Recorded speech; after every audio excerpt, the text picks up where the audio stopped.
Chapter 19. Oliver settled into a pace at the edge of Cody's property. He was on a long path that disappeared into the woods and connected to a series of interlocking trails. He found if he concentrated hard enough, he could picture the trail's route in his head. They led from the cabin to the railroad tracks which led to Chicago and Union Station. He plotted a course.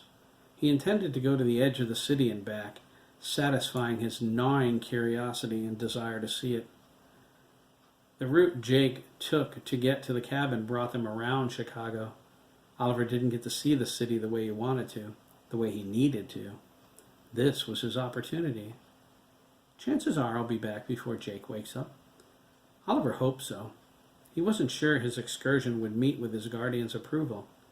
Ordinarily, he would have discussed it with him, but this was different in some way. Oliver felt compelled to make this trip. There was no way he couldn't. Something inside pulled at him, drawing him toward the metropolis. He swore there was a voice in the back of his head, urging him forward. Oliver ran faster. The woods thickened. He was safe here away from prying eyes. Avoid all contact during outdoor exercise periods. That was the rule. Oliver sensed there wasn't another human being for miles. He ran with his mouth open, tasting the air. His hands groped, feeling its chills slip through his fingers. It was colder here than it was in the mountains, but it didn't affect him. The thicker air did, though. He felt like he could run forever. Oliver wanted his pack brothers with him right then. Cody would run at his side. Kelly would be behind them. Adam would pick up the rear. Guarding their backs was his assigned station. Their rhythm would be perfect, their pace equal, moving faster with every step. They would fly like the wind. The day will come, Oliver thought, when we will run together. Oliver's mind went blank. His expression drastically changed. His face grew tight and emotionless. His eye color shifted from its natural green to glowing yellow. He veered off the trail into the woods. He stopped in front of a 20-foot tall oak. He examined it. Digital mathematical calculations scrolled across his corneas as he calculated if the tree could sustain his weight. He removed his sneakers and socks. Satisfied the tree could hold him, he jammed his fingertips into the rough bark. He climbed, hand over hand, digging in and pulling himself up. At the top, he looked out over the woods.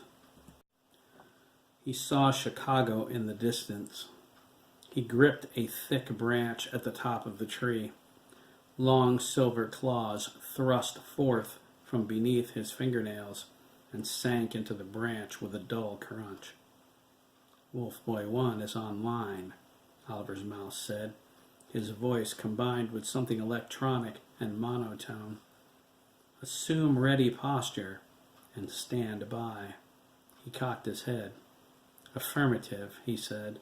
Stealth hunt mode, time delay enabled. Proceed at dark. ACOM enabled. Confirm mission parameters? His canine teeth folded in out of the way.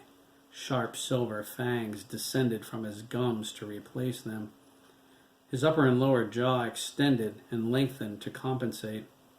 Thick, sharp claws came out from under his toenails as dark blonde fur grew out all over his body. He snarled, baring his teeth. Mission parameters confirmed. Sanctioned with extreme prejudice. A low growl escaped his throat. Proceed at nightfall. Confirmed.